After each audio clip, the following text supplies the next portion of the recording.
Hello, it's Tom again, and in this series of videos, what we're going to do is look at designing and using collection classes in C Sharp.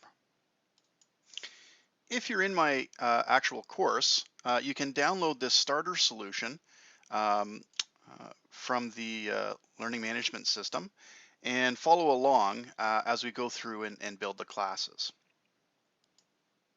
First off, I'd like to give you an orientation to what's in the solution. So the solution is called Collection Sample, and it has a single project in it called Collection Sample. This is just a straightforward, simple console application project. There is a class called Cartesian Point that we had actually built together in a previous video exercise. So just a little reminder, a Cartesian point object represents a point on a 2D plane, okay, and there's X and Y coordinates. So I've defined a region here called tutorial 2 that basically just has the various different, mostly fields and properties that we built into Cartesian point.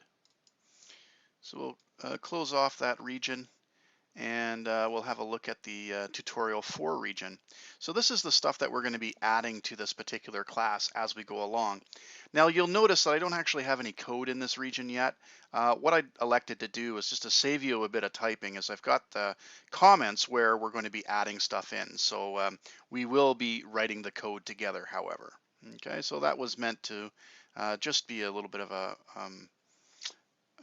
an aid to you, just to save you some typing. There's also a program.cs. This is where the console program begins and ends, and we have the main method. I've created a very simple try block with a whole bunch of comments, the various different things that we're going to be testing out, and a simple catch block at the end that if any exception gets thrown, we'll see what it is, and at the end of the program. As you go through, you'll notice there's a number of different parts. I think there's 5 parts in total where we actually will be testing out the various different things that we add to our classes.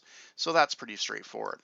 Now there are 2 other CS files in our project. One is called point list. So this is going to be a Cartesian point collection class that we're going to build. Again, I've got some comments there, but at the moment it's currently just an empty class.